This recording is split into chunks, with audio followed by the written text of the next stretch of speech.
Hi Chitku పిల్లలు, welcome to చిట్టి కథలు. నేను మీ చిట్టి. ఈరోజు మనం వినబోయే కథ ఏంటంటే, అనగనగా ఒక అడవి. ఆ అడవిలో ఒక కుందేలు ఉండేది. దానికి ఆడుకోవటం అంటే చాలా ఇష్టం. రోజంతా ఎంతసేపు ఆడుకోమన్నా ఆడుకుంటూనే ఉండేది. ఏది నీకు డోరెమోన్, బెన్ 10 ఇష్టం కదా, రోజంతా ఎంతసేపు అయినా చూస్తావు కదా. అలాగే ఆ కుందేలు కూడా. ఒకరోజు కుందేలుకి వాళ్ళ మమ్మీ చెప్పింది, ఇదిగో కాసేపు ఆడుకొని వచ్చేప్పుడు అలా వెళ్ళి అక్కడ క్యారెట్లు అవి ఉన్నాయి, తీసుకొని వచ్చేసేయి అని చెప్పింది కుందేలుకి వాళ్ళ మమ్మీ. కుందేలు సరేలే మమ్మీ, తీసుకొస్తానులే, నేను మర్చిపోతానా ఏంటి అనుకుంటూ ఇంట్లోంచి వెళ్ళింది.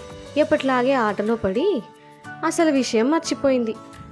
అప్పటికి కుందేలుకి దాని ఫ్రెండ్ ఉడత గుర్తు చేసింది. ఏయ్, మనం వెళ్ళి క్యారెట్లు తెచ్చుకోవాలి, మర్చిపోయావా అని.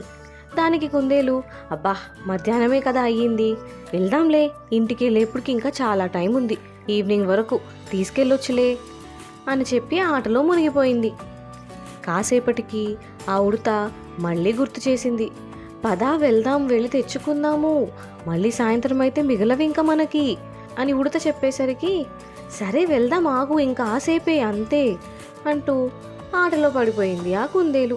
ఇంకా చూసి సరే నువ్వు రాకు, నేనైతే వెళ్తున్నాను అని చెప్పి ఉడత వెళ్ళిపోయింది. సరే వెళ్ళు, నేను నీ వెనకాలే వస్తాలే కాసేపు ఆగి అని కుందేలు మిగతా ఫ్రెండ్స్తో ఆడుకుంటూ ఉంది. అలా ఆడుతూ ఉండగా చీకటి పడిపోయింది. చీకటి పడిపోయింది, అమ్మో వెళ్ళి క్యారెట్స్ తెచ్చుకోవాలి అంటూ కుందేలు బయలుదేరిందా. వెళ్ళి చూసేసరికి అక్కడ అసలు క్యారెట్లే లేవు. మిగతా యానిమల్స్ అన్ని క్యారెట్స్ తీసేసుకొని వెళ్ళిపోయాయి. కుందేలుకి ఒక్కటి కూడా మిగలలేదు పాపం. అలాగే దిగాల మొహం వేసుకొని ఇంటికి వెళ్ళింది.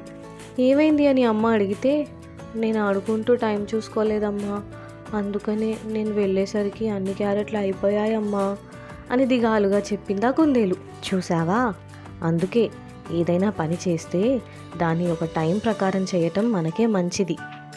ఇప్పుడు చూడు, అనవసరంగా ఈరోజు మనకి క్యారెట్లు లేకుండా పోయాయి.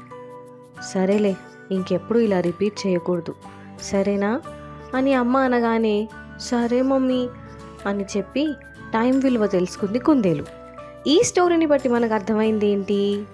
మనం చేసే ప్రతి పని టైం ప్రకారంగా చేస్తే అన్ని పనులు అయిపోతాయి.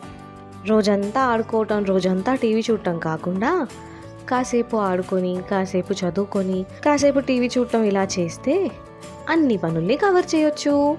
అర్థమైందా? ఇది ఇవాల్టి చిట్టి కథ. మరో మంచి కథతో మళ్ళీ కలుద్దాం.